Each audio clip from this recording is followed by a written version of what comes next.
Already. You know they'll do it. They will cancel you.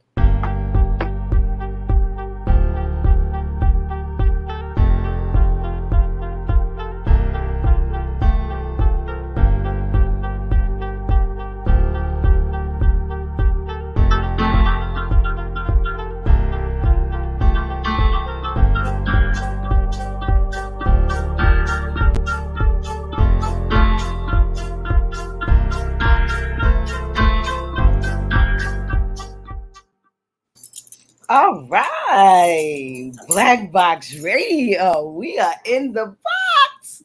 I am so excited tonight because I'm back in FiTT TWiNz. We had a staycation, but we're back and let's power up, sis. Yeah, we powered up, and we are definitely ready to go. It is a pleasure just being in space with Black women. I'm just feeling real good tonight, and we're gonna have a great conversation. I am Queen. I am a host at Black Box Radio. We are a media platform illustrating Black excellence. We platform Black people. We expose Black genius, and we also disseminate information to the Black community, but also to other communities. But more than anything, we humanize the Black experience and what it is to be Black in America and the things that we're doing. So it's so perfect that it's coming from a Black person and makes it more authentic. So that's what we do 8-9 times a month. So please check us out. BlackBoxRadio.com. We got an email. You can call. You can talk to us. You can tell us if we good, if we bad, if we little, if we say. So good. That's blackboxradio@gmail.com. You can check our website at blackboxradio.com. And I just want to introduce my host, my buddy, my ride or die. Talk to him, Amadi. Peace, everybody. Hello, my name is Amadi, aka the Belly Therapist and founder of FiTT Wellness, where we give natural mommy makeovers. We specialize in belly therapy. So once you've had a baby and you're looking to get back to pre-baby body, hit me up for belly therapy. FiTTWellness.com and the Belly Therapist on all platforms. Belly. We all got belly that we don't want. Some of us don't, but a lot of us do.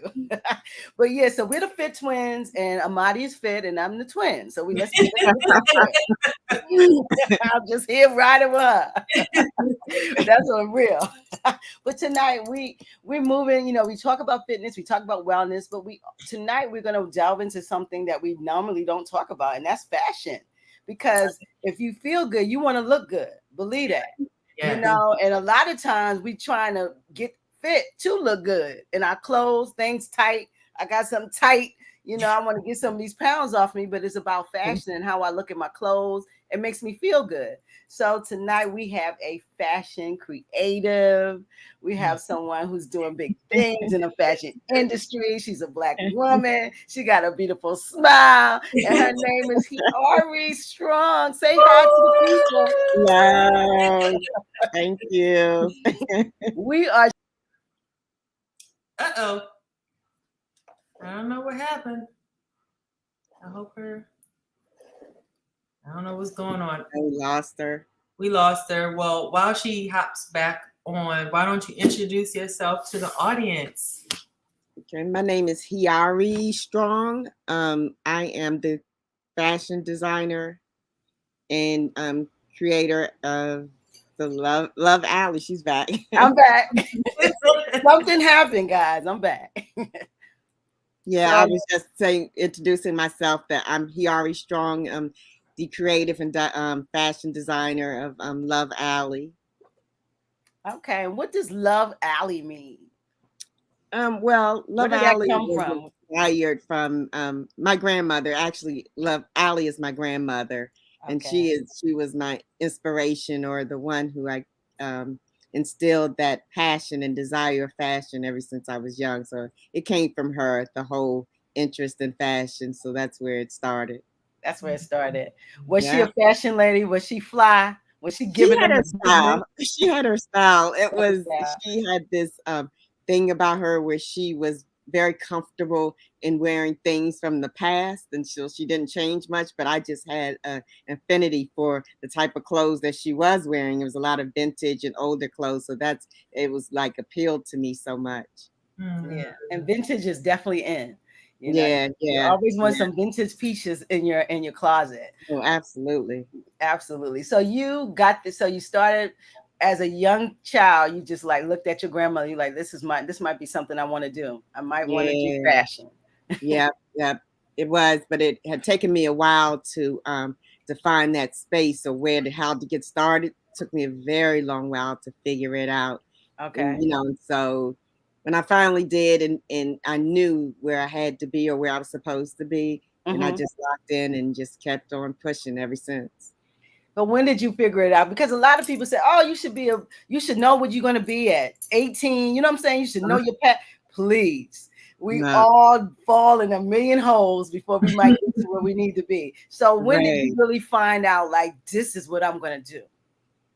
Listen, so I knew I had this creative or artsy type of way about me ever since I was a child. But as I was mentioning, I just didn't know how to go about it and how to get where I needed to get.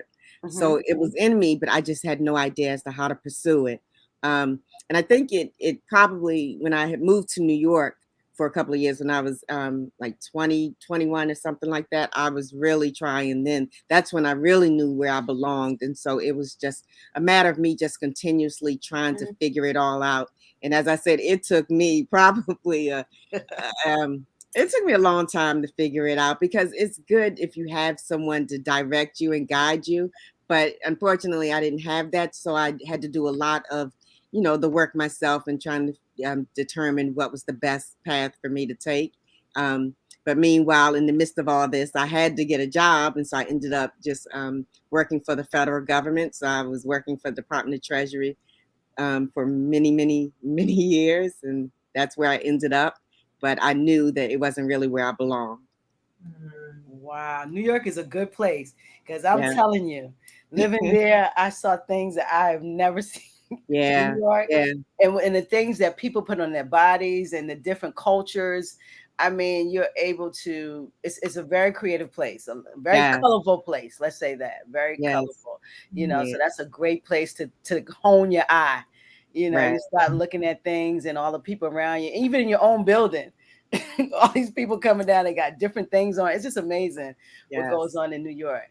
So, okay, so it took you a while. You know what I realized, Hiari, is I interview a lot, and everybody worked for the federal government. The federal government got more genius and more talent working for them than anybody I know. Everybody I know, oh, I worked for the government for 20 years. Everybody's worked for the government. Yeah.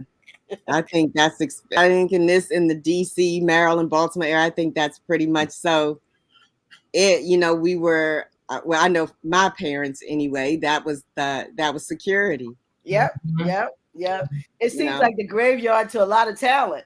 Because I swear to goodness, a lot of people leave that security because, it's hard once you start the GS and you start moving up. You GS 11, 12, 14, 75. Yes. You know what I'm talking about. You making that cash, you making stacks after you be there for years, and you can move around. You like, shit, I ain't doing nothing but staying right here and get my retirement. Yes. So happens. Yes. So you left. That takes what they say, kahuna. That takes kahuna to leave security to walk into their passion. When did you do that, and when did you decide I'm done? I'm walking away. My actual last day there was January 2020, beginning of the new year. So, the opportunity came. My agency was offering. The pandemic, the beginning. Yeah, just as soon as the pandemic. It started in March. Yeah. Yeah. I had moved. I was putting things in place, to move to Atlanta, and all of that. And then January 2020 was my last date, my last month there. Yep, I was there in the beginning of the year, and that was it. Pandemic. So you might have known something. You might have known a little something.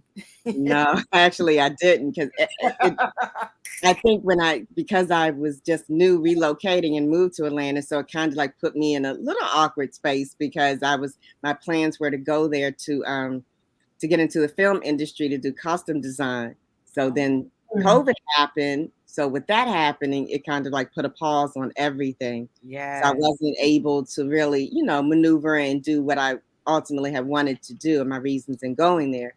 But things all worked out for the best. Wow. What is custom design? Talk to us. What's that? Costume design. Just working in films, like wardrobe. The person costume. Costume. Oh, I thought you said custom. Like the famous Ruth Carter has Black Panther. Yes. She created those costumes for most of all of Spike Lee's films. Mm-hmm. Right, yeah, that type. You want to do costume design? Okay. Yeah.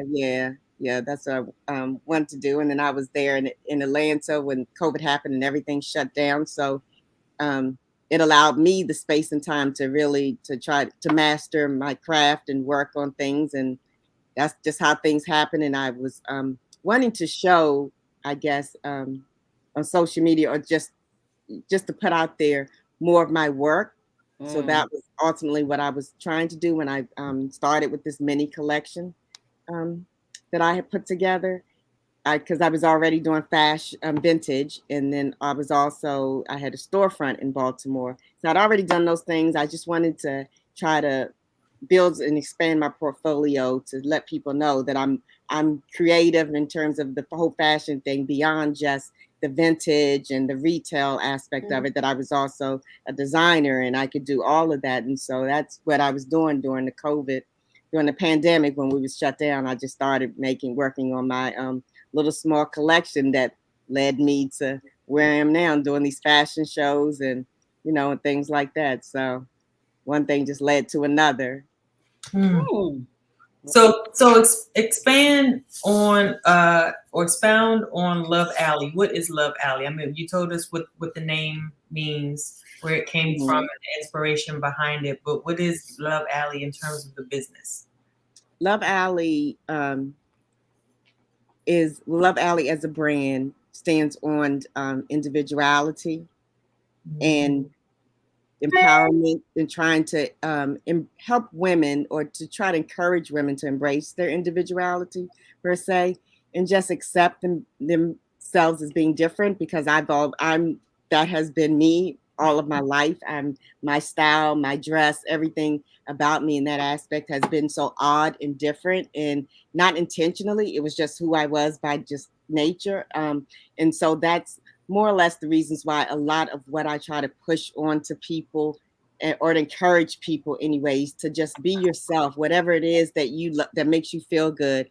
And even though it may be different, that's the beauty in it. So that's a lot of what I really try to do in terms of, even with my designs and things that I make. I make things that I know may be different, but they're different, and I know that they're really they're different, and they speak a lot to who I am as a designer, in the hopes that I can encourage other women to also be who they are. Okay. Just be you. I like the individuality. I love it.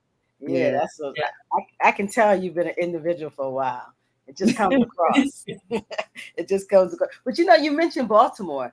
I did not ask, where are you from? Where are you? I'm from DC, PG County area, but I lived in Baltimore since about I guess 2005. Okay. And so and that's where I had my storefront in Baltimore, in two areas actually, in Mount Vernon and then in Federal Hill. Really? Yep. I think it was like 2006 all the way up to 2010. What was the name of your store? LoVe Allie. Really? Oh my gosh, I didn't know. Yeah. Well, I live very close to Federal Hill. Where in Federal Hill? On Light Street. Are you on Light Street? That's the street that's popping. That's where the light is at. Okay. Love it. So you're familiar with Be More in this area. Okay. So does the ATL have like a burgeoning film industry? Because Baltimore is really getting big in the film industry. That's what I heard. Yeah, it really I heard that. I heard that because I know a young lady who runs a vintage shop in Baltimore, and she does that.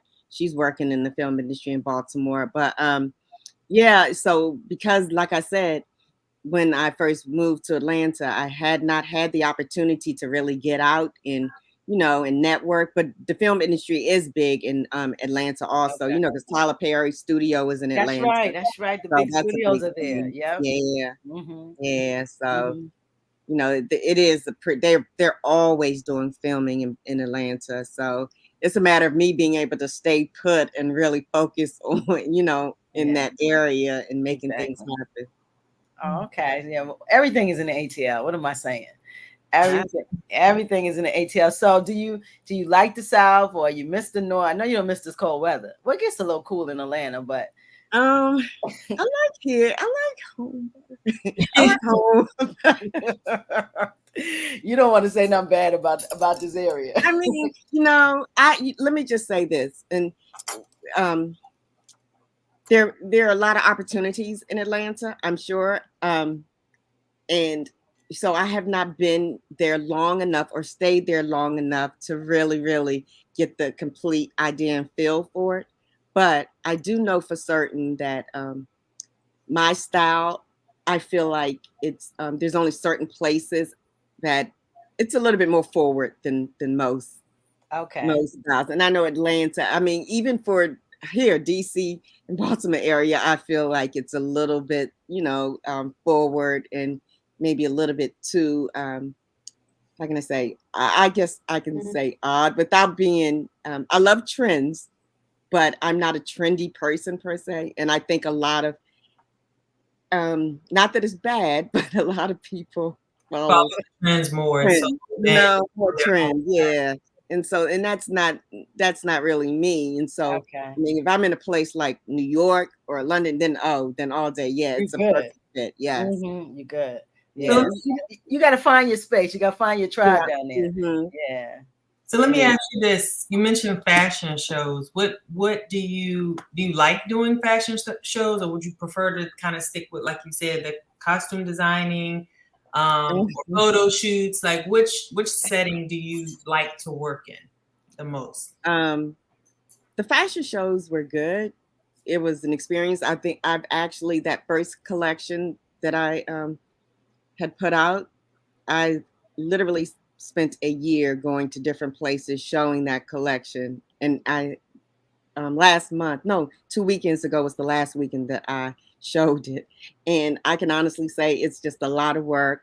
And it was fun, but it can be a little expensive, just the cost and doing the shows and traveling and all of that. So I would prefer costume design because, and not because of the shows necessarily. I think it's because putting together a collection. It's just it's a lot of work and just takes a lot of time. And I'm still working to manage my time a little better.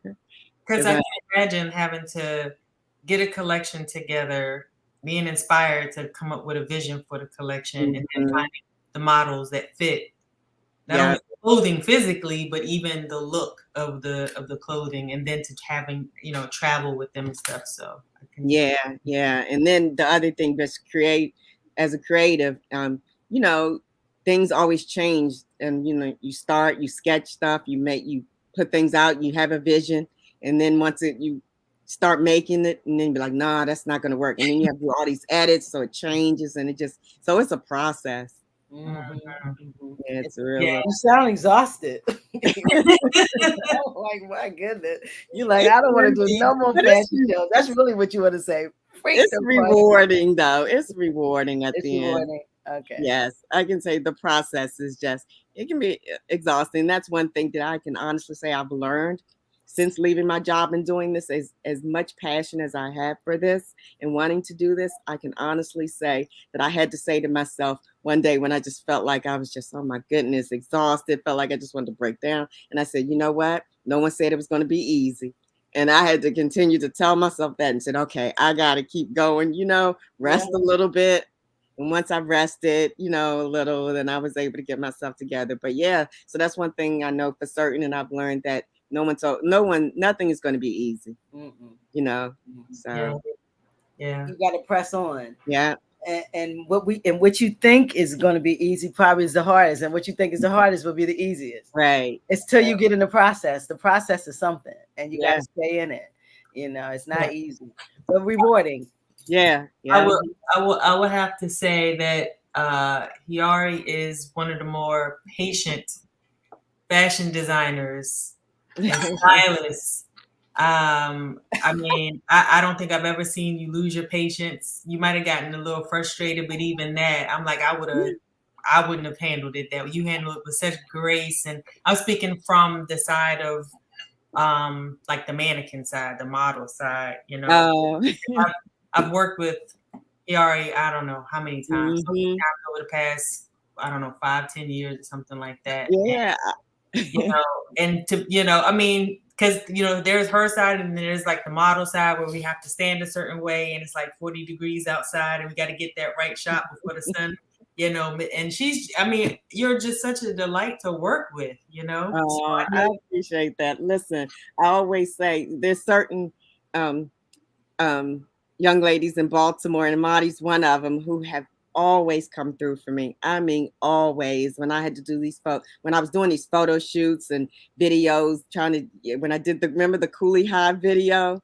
That was so awesome. Yeah, and all these photo shoots, I was trying to build my portfolio. They always came through for me. So look, I know them all. So it's not like I have to remember their names completely, but I know their full names because I always say to myself, okay, when I win that Oscar for costume design, I'm going to name each and every single one of them because they have helped me tremendously. And I mean, you made it easy. You made it easy. Yeah, you seem like you're so chill. You just got your hand. You just so chill. I could feel it, But I wanted to tell the audience that my co-host, she's a twin. She's fit. She's a beautiful model. Y'all listening now? Get it all. Get it all. She does it all. She's not I just want you guys to know she's a jack of all trades out here. I really am. Yeah, she is. Yeah. She's a model too. Don't get it twisted. Yeah.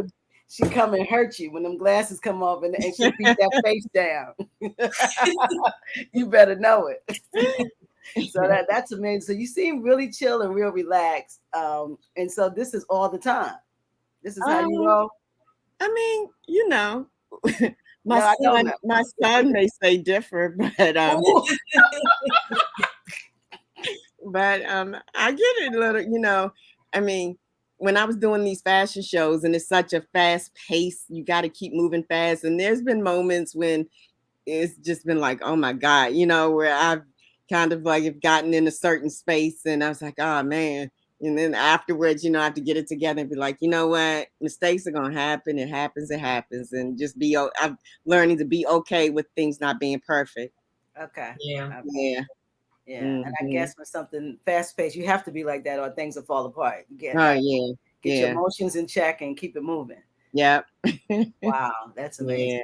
So when it comes to a fashion show, do they call you and say, do you want to be a part or you want to be in fashion shows for exposure? How does it work? Well, like I was mentioning, when I was in Atlanta and when everything was shut down and I was just working on these pieces, and my purpose and my goal in doing that was just to show that I was also capable of designing and creating. And that was just another aspect of me in terms of just being in the whole fashion realm. And then I think I came home, and that's when Amadi, you was part of the photo shoot we did at the at Drew Hill Park at that the gardens, the botanical gardens. Yes, yeah. And that was part of that collection. And when I posted those pictures, it just so happened that a few organizations or people who do these fashion shows saw it and they reached out to me and invited me to apply to do their fashion shows. So that's how it started. So Harlem Fashion Week was the first show that I did. It was Harlem, and then I went to DC and I did DC, and then it just started rolling from there. And in some places I even had to turn down because I was like, I couldn't, I wasn't able to afford to travel to these different places to show my collection, even though it would have been awesome to do that. But so I did a lot of the shows from that point. I think it was that September last year, all the way up to just like 2 weeks ago, literally. Yeah. So Awesome. Yes, I've been fortunate enough to, and so grateful that they found that my collection was good enough that they wanted me to show it. And so it worked out for me because I felt as though I could use this as a marketing tool because I wanted to get, the exposure. So that's kind of how things just transpired. So I'm doing, this show in New York in September. Ooh. And that's Fashion Week. Is New York Fashion Week? New York that's Fashion Week right there. Oh, don't try to look at she's so. Oh yes. Mm-hmm. No, because that's big stuff. I think of all the work that has to be done. Yeah, she's like, yeah. I mean, yeah, it's. No, I guess because how do I say? It's a great opportunity. Don't get me wrong, but it's also as a designer, there's a cost that comes with. They can invite you, but they invite you to apply, and then they have this jury where they just look and determine whether or not you'll be whether they want you to showcase in their event. So that's kind of like how it works, but it can be very expensive. Wow, I didn't know. Okay, so being a part of this, they're not paying you. You're footing all of the costs to do the. I mean, I would like a young designer to kind of know the process. Yeah. But there are a few places that have reached out to me and wanted me to. They were trying to do anything that they could to get me to their. I think it was Texas and somewhere in Canada. I can't remember exactly where. So they were willing to pay for me to come there and all of that, but I just couldn't. It was just I don't know. I didn't have the means to do it, but most of the time, yeah, there's a price you pay to be a part of these shows. You apply and they consider you for it. You do have it's an application process, but yeah, and some of them are more expensive than others depending on the level of the show. Okay, so the application process, so they can still after the process not use and see your line and still don't use it for the full show? Yeah. Once you apply and if they don't approve you or they're you wouldn't do. Yeah. Okay. Yeah, it's just like how models do the casting calls, Amadi. Yeah. And yeah, somewhat very similar to that, except models don't have to pay, I don't think, to be a part of the shows. But yes, designers, you pay. It's an investment. That's why you see some of these high-end designers when they put on these big shows during Fashion Week. It's very costly, but but they have the means to do that. So exactly. So let me ask this, because I have seen, I'm sure we all have seen little snippets of people walking down a runway, during some fashion week in some part of the world. So how does it work? So say you get accepted and you're in and your collection is included. How would the designer make money from that ultimately? They have because they have buyers. Some of the companies, the producers of these shows, they have buyers who are at the shows, and then people will come and they can buy from you and things like that. So that's for the most part, that's how it works. People follow you and they just make orders and purchases that way. Okay. Yeah. So it's just a matter of how each designer setup is a little differently. But for the most part, there are buyers who come to a lot of these fashion shows and things like that. And they're the ones, whether it's for a retail or even stylists comes to these different type of fashion shows and purchase things like that. Okay. Oh, okay. Mm-hmm. I didn't know that. So they come and look and they might be buying for Rihanna or right. Yeah. Okay. And so they're looking for amazing pieces. Right. And they can pay for them. Right. And that's how, like, I don't know, like, for example, like Louis Vuitton, when they do a show, there are people, that's why most of the celebrities who come to those type of shows, they're there so they can be the first ones to get their, be the first one to wear it. Yeah. Oh, okay. Mm-hmm. Wow. Yeah. Because sometimes I see some, I'm just going to say respectfully, some incredible things on the runway. And I'm like, some shitty things. Who would wear that? Like, how? Look at a damn mess. Supposed to sit down How are you supposed to walk? Like, who's buying? I mean, this, of course, the extreme. Where are you gonna wear that? Some like, of the stuff I'm like, where are you gonna wear that? Like, who? So I would always think, like, in those extremes, like, it's beautiful, but it's not functional. Who would buy that? Right. Like the Met Gala, I guess the Met Gala and things like that, where you want to be out. That's where you would wear these things, and you see, like, you cannot wear it anywhere else. But there's different genres of designers. So some designers make things that are just ready to wear, that's functional, that you can get. There's designers, streetwear designers, there's all type of designers. So it varies. Okay. Yeah. Now I would have to say, all the clothing that I've modeled for you, not only was it amazing, but it was like, it was comfortable. It wasn't like, and not that would be wrong or bad or anything, but it's like your style is very different, but it's comfortable and it's functional. Like, I feel like I can put something of yours on and go somewhere. Like, I can actually drive myself there, and then I don't have to, like, you know what I mean? Like, I don't have to redo a lot of readjustments, so. And sometimes I think it's just when you're talking about runway fashion, it's different, because you have to exaggerate and come up with the big so you can get that wow effect. So that's probably why you see a lot of that, things that don't seem to be functional, because that's what, it's all about the show for the most part. Yeah, it is pageantry to a point. Yeah. I mean, you could buy some Louis Vuitton slippers, and just be chill. I mean, they're expensive, but you still buy some regular slippers. I mean, but you get up on that runway and they might got dots and all squares. And it's for pageantry. Okay, that's different. So you're going to be in New York Fashion Week. I wish you all the success. Where do you see your line? What do you want to accomplish from here?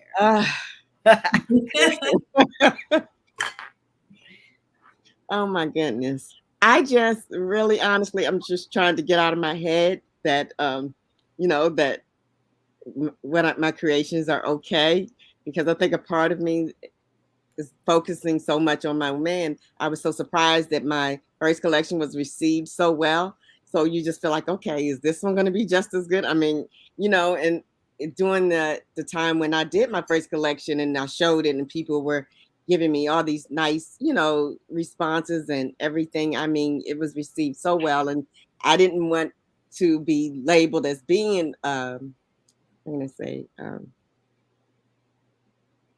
and some people put me in a space that I didn't feel yet that I deserve, because I felt like, okay, now wait till my second collection. If my second collection comes across that way, then yes, then I will pretty much so. What was the space that was putting you in? The GOAT? What's the space? No, like just being, I mean, this space that I just didn't really feel comfortable with quite yet. So you think it was too much accolades for your first, and you needed to prove yourself more or be? For me, I know what I need. I know personally for myself what I need to do and work on. I still have yet to master my craft. I'm still developing as a designer, so I still have a lot of work to do. So therefore, I know when I'll get there and I'll feel that way. I mean, not to say I'm grateful for that collection and that it, received all the response that it did. I mean, really, it surprised me, honestly. But yeah, so hopefully with this collection, it'll do just as well. But I'm working on a new collection for next month.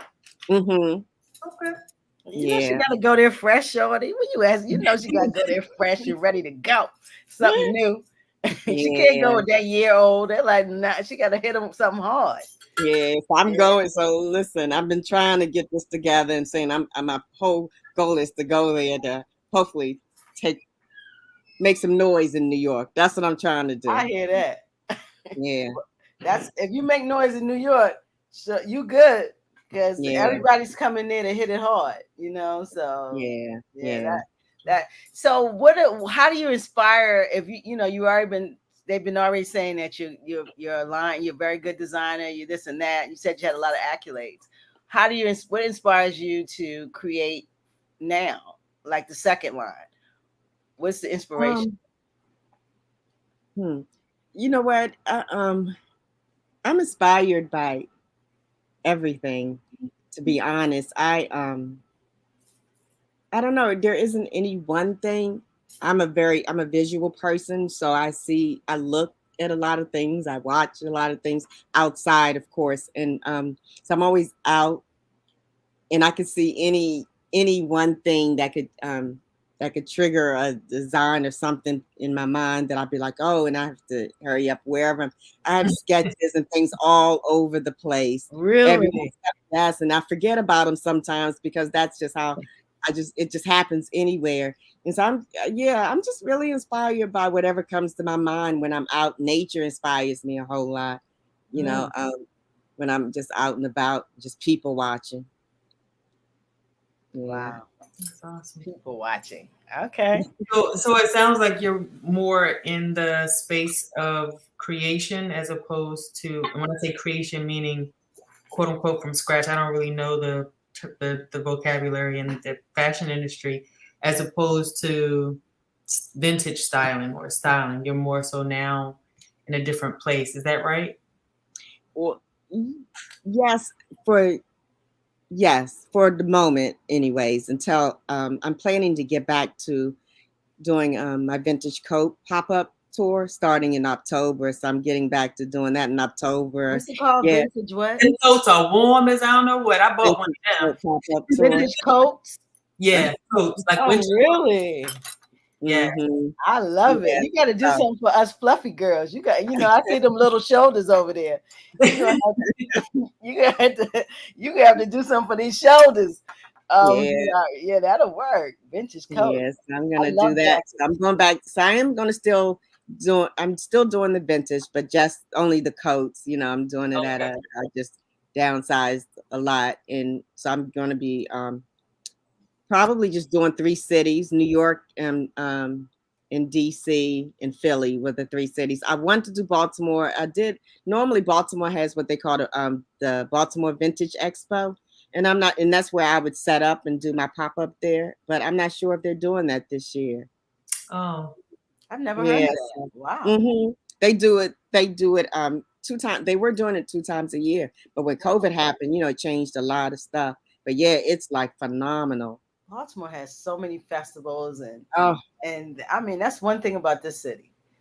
Stuff you hear about they have every year. And I'm like, really? Wow. Yeah. Yes. They do that. There's a lot of the vintage businesses in Baltimore. I always used to try to tell people, oh my God, you have to go to Baltimore because they have the best vintage and at the most affordable and reasonable prices. So yeah, I love Baltimore for its vintage. Okay. Mm-hmm.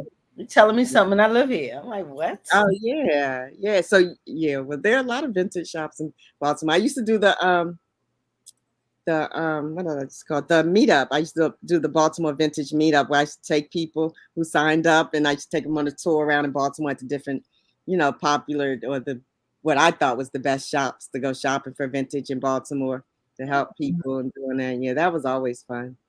Oh, that sounds like fun. Yeah. Wow. Yes, there's a lot of stuff in Baltimore. Okay. So are you doing things like that in Atlanta? Are you because for COVID, I guess we just got out of it. We're still getting out of it actually. So what are you doing like community wise in Atlanta? So that's your spot now. Mm-hmm. Oh Lord. I don't know. And you know what? Without sounding too awful, I would just say that I've not given myself the time I need yet to really explore Atlanta to the extent that I need to. Because in my mind, I just have Atlanta in terms when it comes to fashion. It's just different. I think about you familiar with Housewives of Atlanta?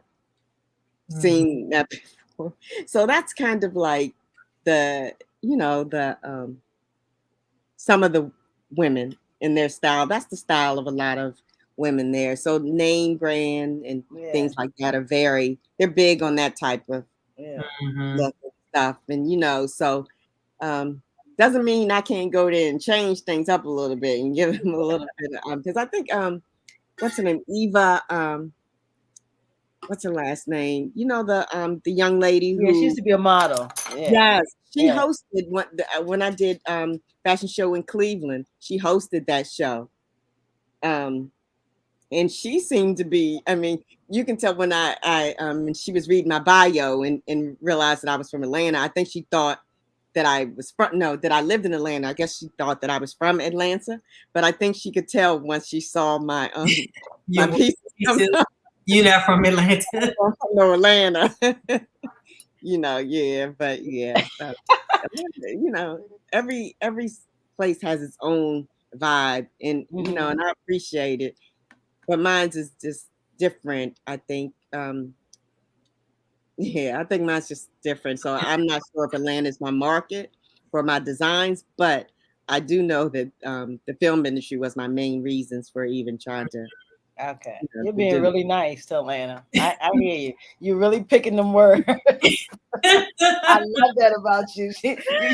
You're like, you're really picking. Because what I see in fashion is I'm not a fashionista, but I do not like these European brands.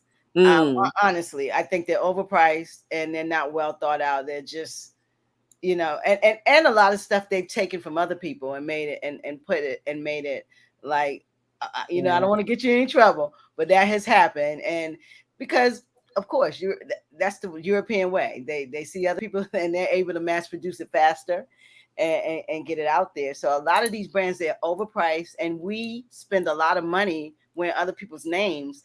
And to me, it's not as creative as going to a vintage shop and putting things together that particularly don't have a name, but had, colors and different, patterns, and not just LV all over on your shoe and your glasses around your neck. That's not creativity to me. That's just wearing somebody's shit. Excuse my language. I can't say anything, Hiari. Help me out.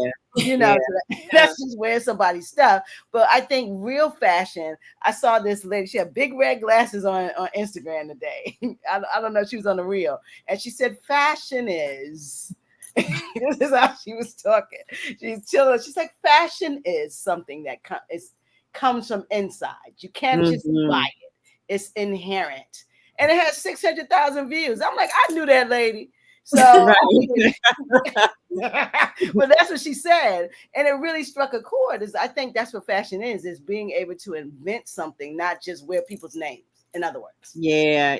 And you know what? It's funny you say that because that's something that I think about a lot, especially as I'm becoming a little bit more informed about. Well, I knew since having my storefront about just the cost of some of the things that people buy in stores. But the other thing that I wonder and think about a lot is that yes, we do quite often spend a lot of money on name brands, high-end designers. I mean, a lot of money. A lot of money. It would be nice if some of the how can I say she picking her words again about she picks them words. Lord have mercy. It would be nice if some of us would focus a lot more on supporting each other. That's it. Yeah. And I don't think a lot of people realize that how much money they're really spent. Well, they probably do, but actually make it is not as much as it's being retailed. In other words, let me talk for you here because you picking them words, and I'm like, Lord, I'm gonna say it. Y'all the game. They taking your money, really, because I think creativity is when, and also I look at even with this sneaker thing because when I grew up, I might be aging myself. Sneakers weren't a big deal like they are now. This sneaker thing is bigger than I would ever not think. No, that sneakers would be where they are now, and people making sneakers like a staple. That's what it is now. And but what it is a sneaker is orange, blue, and green. You buy some jeans and an orange, blue, and green shirt, and you got. I don't know if that's fashion. I don't know what's fashionable about that. That's just getting a shirt that match shoes. That's just coordinating. Yeah, it's just coordination. I tell people that's not really, they call that dressing and that's fashionable. I don't think that's fashionable. I think that's coordination. Fashionable to me is going in a store and all bringing colors together, hues, maybe all fall colors from oranges to olives, mixing colors and patterns together is fashion to me. So I don't know what the fashion industry is because so many people are just, it's not as creative as I think it could be. In other words, that's what I'm saying. What do you? I agree. Okay. I honestly think that we spend too much money on clothes. I'm just going to be real about it. I believe right there.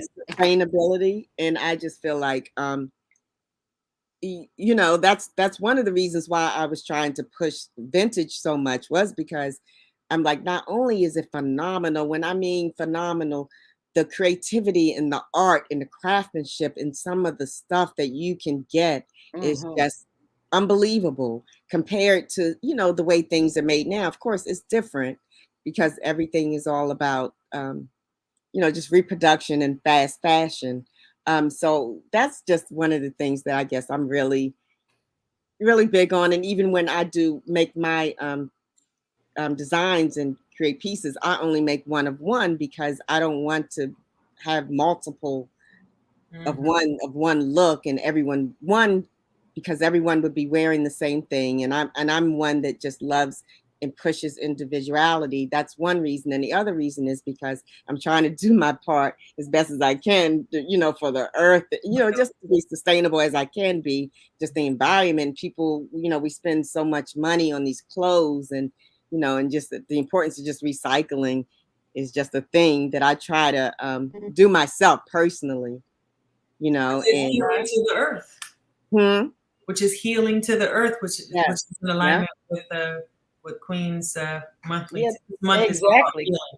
Yeah, this is August Healing Month at Black Box. Oh, okay. So everything is centered around some type of healing.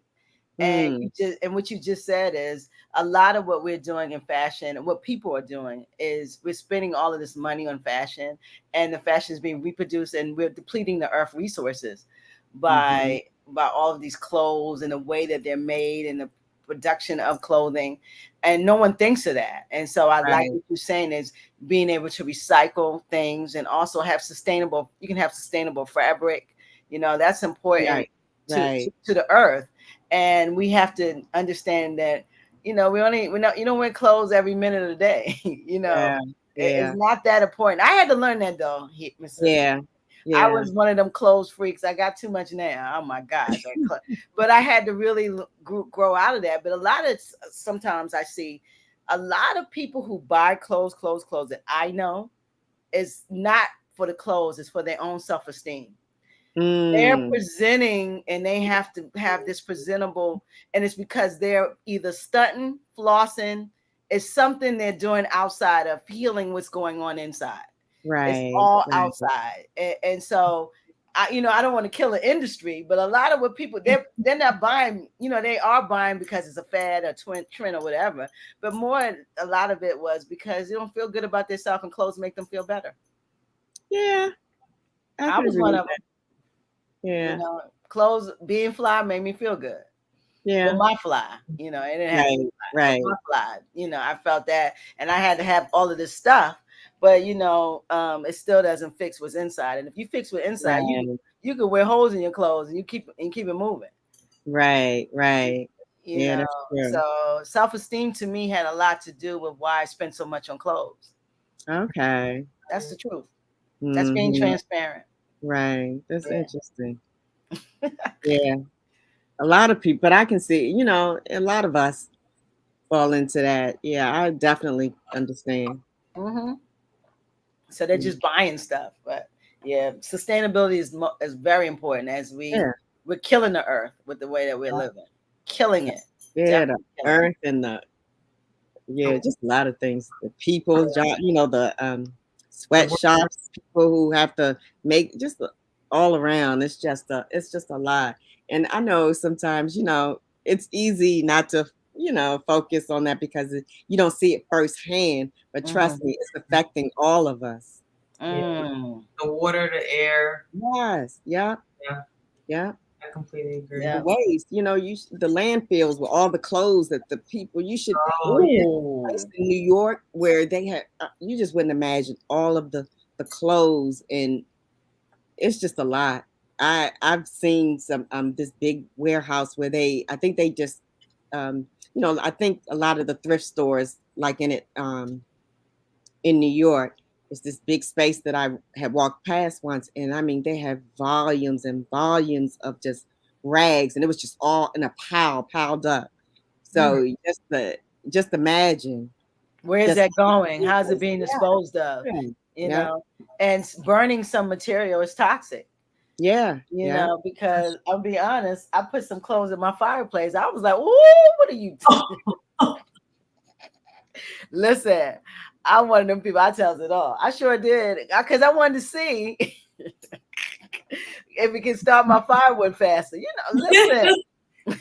But the smells that clothes that comes out of burnt, I mean, it stinks and it's toxic. And I'm sure if you burn a whole bunch of fabrics, imagine what can come from that. You know? Yeah. Wow. Yeah. Because I've done it. I have.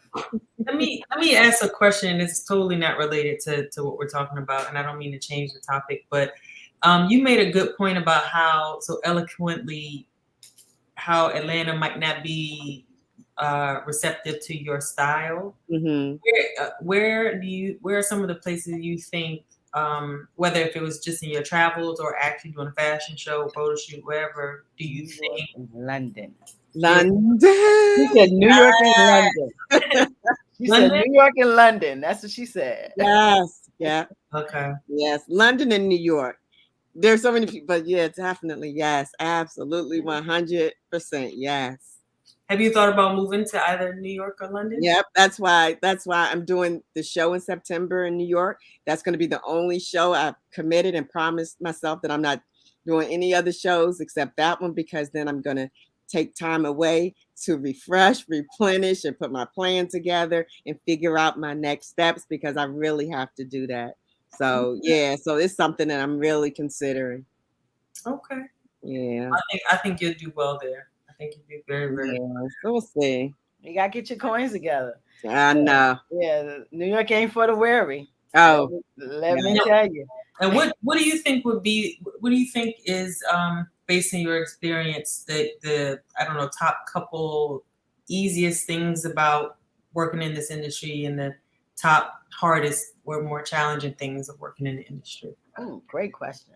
I mean, I know that you talked about the finance part of it, but I didn't know if there was anything more that was easy. Yeah, easy and challenging. Easy. Wow. In the industry, you mean, or just in me just doing the work itself? I would say you doing the work in this field, in this, you know, whether if it's the photo shoot or the fashion show, or getting the portfolio together, or trying to pick the model, or trying to be inspired. Like, what do you think comes easiest for you, and what do you think comes most challenging for you? I think what comes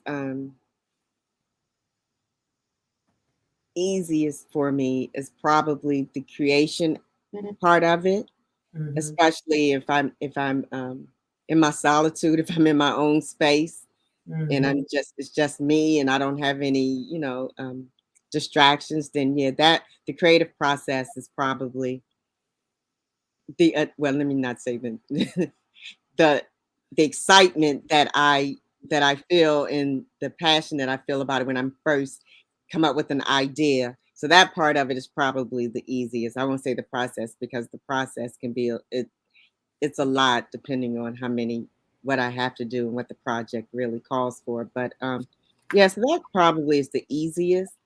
I would say the most challenging would be just having, for me personally, it would be just having the support I would need to get to the next level, and to that level to where I want to go and where I ultimately want to be. And the other thing, but that falls into my thinking that we don't, and I don't mean this in a bad way, so I don't mean to, I hope this doesn't offend anyone, but I just honestly feel like we don't support each other enough. And oh, you're on mute. My dogs are barking. What's up? Oh. Okay. But I know, baby. It's okay. We understand. You don't have to put the mute on. Okay. It's okay. So the most what can I say? So I was talking about the challenges. So yeah, that we don't support each other enough. And I know that one of the things that that's important to me is to make sure that because I know the work it takes in anybody being an entrepreneur or trying to achieve, you know, something or pursuing their dreams. So I'm 150% in trying to help and support people as much as I can with whatever I have to do that. And I just find that a lot of times we are in so much competition with our. Say that too. Yeah. Say it. Competition. Yeah. Let's say it. I don't have no problems with you saying we got to talk about our stuff. We are in you know, and we're fractured. And when a fractured community, it's all over the place. And we're so busy supporting everybody else, and we don't look at each other enough. And we have to. Yeah. Yeah. It's important. So that's been one of the challenges for me. Just altogether, it's just and sometimes it can be a little discouraging. Mm-hmm. Yeah. Yeah. You know, I can see that. Definitely. I don't think we can say it, and I hear it a lot in a lot of different places and communities, but we don't see it. We don't walk that. We can say a lot, but no, it's not enough. We don't do a lot. Yeah. I definitely, I can relate to that. And that's very true across in every industry. I mean, I see it in what I do. I'm sure Amari sees it, what she does. We're a very fractured community, and we're, within Healing August, what we're doing now. I talked with Ia, and we talked about being orientated to a culture. And when you orientated to a culture as a slave, you're a product, and you're not built in power. You don't live in power because you give it away, because that's the way you've been oriented. And not to say we're slaves, because we're not, but we have to work on and deal with how powerful, how we're living in power. When you live in power, you look at yourself. You support yourself. You build yourself. That's your community. That's the people who look like you. It's not a bad thing. Everyone else is doing it but us. Yeah. And so the process that we don't want to understand is when you're oriented and you're oriented to give away your power, then you're always looking to something else to give it away. You have to live in power, and that's a process. And you have to understand why you do what you do. And that was almost transformative for me, because when you look at whatever we're doing, we're giving away to every other community, and we don't give to ourselves. That is a problem. And we do it in every industry, in every modality. We got to do better. Black people must support Black people and be unapologetic about it. Yeah, I think part of the underlying issue with that, these are my thoughts, is there's a lot of fear and competition, and just because let's say you specialize in vintage coats, and I specialize in vintage, but I don't have anything to do with vintage coats. I have everything to do with vintage dresses and shoes. I'm still gonna look at you as a threat, even though we can actually complement each other and actually collaborate and have pop-up shops and support each other and promote each other, because technically we aren't competitors, you know, and we're complementary to each other. And so I find a lot of times in the Black community, there are a lot of people that my services would complement their services and vice versa. And I've reached out on Facebook, I've texted people, and I didn't get responses back. because they saw me as a quote unquote threat. And I do absolutely, I offer none of the services that they offer. And it's like, I don't understand that. You know, we can work together, build each other up and support each other. So I think there's this underlying fear that if I okay you through supporting you, that I will diminish and my light will go out and you will receive me, even if we're not technically competitors. And that's a huge problem. We can't really be living in a whole lot of power if we're moving like that. Right. So it would have to be fear. That's that underlying thing that a lot of us hold. So fear and learned behavior too. You know, this is fear and learned behavior, because when you look systematically, we're mostly escalated one or two of us. And so it's not just in our mindsets, it's being told to us and shown to us. But if we were living in power, we'll create our own spaces and stop continually allowing someone to pit us against each other. So it's learned behavior. It's a culturation to this system that allows one of two of us to get it, and then the other of us to fight to get there. You know, when you can see a plethora of other people in space, you're going to see one or two blacks. And so it gives us this thing that we have to compete to be that one or two. And so you know, crabs don't understand the barrel because that's not their natural habitat. Somebody had to create the barrel. And so that's what it is you put a whole bunch of people trying to create and get into this space, and they can't get into the space because there's not a lot of opportunities. We have to develop opportunities for ourselves, but that starts with supporting each other. You know, and so it's really hard, but whatever. That's not what we're here to talk about. We can stay there all night. But you know, I want to support Black people. I want to support Black people, and I do too. But you know what? Yeah, I do too. I'm just. Amari, you heard her. She picked a whole word and she said, "Yeah, whatever." Well, so there's that, right? There's this elephant in the room that people watching probably already know what is being refrained from being said. So there's the other piece of that where it's like when you do support certain establishments in the community, you know, sometimes it can be subpar. I'll say it. And I don't think that there should be a problem saying the truth. There's too much of that in mainstream where you can't even talk the truth before being canceled. So, you know, sometimes you do support, like, let's just say vegetarian restaurants. There are certain Black-owned vegetarian restaurants I will not go to. I've given them 10 years of my dedication and support and love and money and, you know, understanding and, okay, let me try it again. And I'm like, no. Guess what? But guess what? I found another Black-owned vegetarian restaurant and I support them. I didn't just completely jump ship. I was like, okay, y'all not doing it for me. And my digestive system is not working with y'all. Okay. She's coming now. I'm just saying, you know, I'm not saying that you got to support just because. Oh, yeah. However, it should be a standard.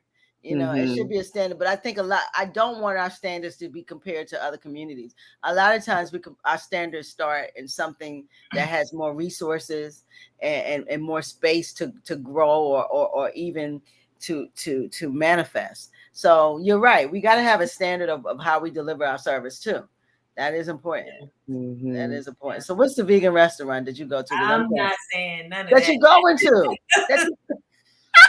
That you're going to. You know, I that's my thing. We need some good vegan spot. Huh? The new one. She's talking about the new one that you. I talk about the new one, not the old one. The new one, it's called Doda's. Oh, the donut spot. Doda's. There's they actually have a couple locations. There's one in PG County, I think Hyattsville, and then there's one on Charles Street. What is it? Doda's. Doda's. Okay, I gotta check it out. DODAHS. Doda. Oh, is that next door to where the old the Grubby spot Grubby was? You remember Grubby? Yes. Yeah. Next door to Grubby, right? Yeah. Oh, okay. I gotta check them out. I heard their stuff is nice. I gotta check them out. Yeah, their food is really good. Okay. I went there today and I was pissed because they ain't had a collard greens. I was like, forget y'all. So are you willing to say you're not the one you're not going to no more? Nope. I tried to get her. It didn't work, Hiari. Uh-huh. It didn't work. Okay, that's what's up. That's what's up. Let's move on. Nope. So we've been here an hour and 4 minutes. And it don't even seem like it. It's been a beautiful conversation. So as we kind of get ready to step out of here, what is the next step for LoVe Allie? Other than we know you're going to Fashion Week. What's next? Like I said, just taking time out for me to regroup and refresh and got it. Put my plan together so I can, make more moves that I think that will be the right moves for me to make after all, and reflect back on all that I've learned for the past year. Mm-hmm. And just, and continue to push forward, my passion. I have to. I feel as long as it's inside of me and I feel like I have something that's pushing me and that yearning, that thirst is still there, then I'm still going to do it because I just feel like, it's my God-given gift and it's just what I have to do and it's what my purpose is. So I'm just going to keep moving forward. Awesome. Oh, I love that. Where can the people find you? Yep. On Instagram, LoVe Allie. Style Allie is ALLIE. Style, and also on Facebook and YouTube. Same LoVe Allie. Yes. Mm-hmm. Yeah, and check out our Cruelly High video on YouTube. Yes. Yes, that was awesome. My favorite. That was my favorite project. That was really fun. I'm telling you. Oh, you did a Cruelly High? Yeah, I was just doing in honor of the movie. Yeah, we did a little remake. Yeah, it was awesome. Scene. Yeah, it was. I remember doing it, but never thinking because when I'm working with you, I'm not necessarily thinking of the outcome. I'm just thinking of that particular moment. I'm like, oh, this is fun. I love this. She's so talented. And hey, girl, and put it just seeing your vision come to life on the people that are modeling for you, and then you see the pictures, and then you'll see the video. You're like, oh my God, I was a part of that. I mean, I remember when that picture was taken, but I never thought that would be the picture. Outcome, yeah, that was fun. Yeah, that's my favorite project. Yeah. Wow. Yeah, you're just so awesome. So awesome. I appreciate it. Thank you all for having me. I appreciate it so much. You're welcome. You have a ride or die here, Amanda Colbert. She loves you. Amanda.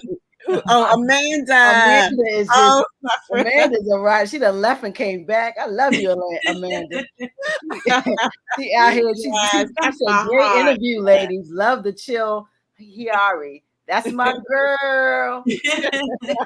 She love herself. So LoVe Allie. So I love her. Thanks for coming through, Amanda, and all the Black Boxes. We appreciate it. I want you to leave a jewel with us. You leave Hiari's jewel.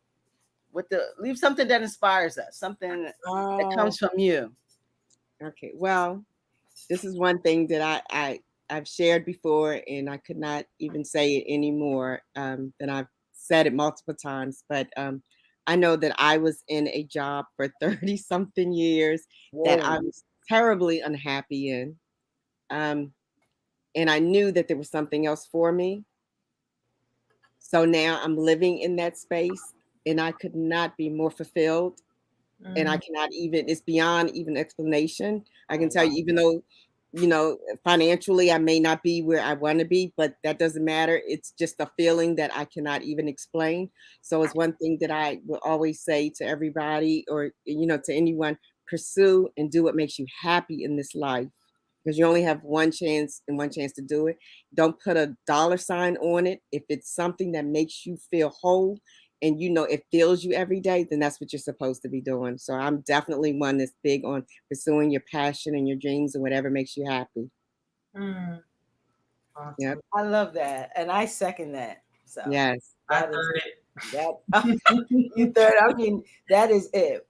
Because it's you only get one chance at this thing and you cannot be unhappy.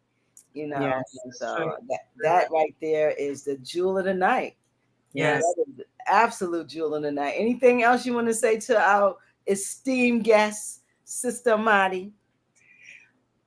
No, just thank you so much for coming on the show. It has been wonderful speaking with you and seeing your beautiful face and talking about all your successes that have already come and more that will continue to come in the future. I'm always here to support you. I will drive wherever I need to help you out, because I mean, from day one, have always, I wouldn't even use the word believe, but I have always been in awe of your talent, and have always, it has been just easy to support you. So whatever I can do to help, just let me know. Thank you. And I'm here for you all too. And thank you so much for this platform. I really, truly appreciate it. I really want to know that you've been my coolest guest ever. Oh. I've never had a guest that hold their head and chill the whole time. I know. I'm so cool. I'm telling you, a walking blunt. I love you.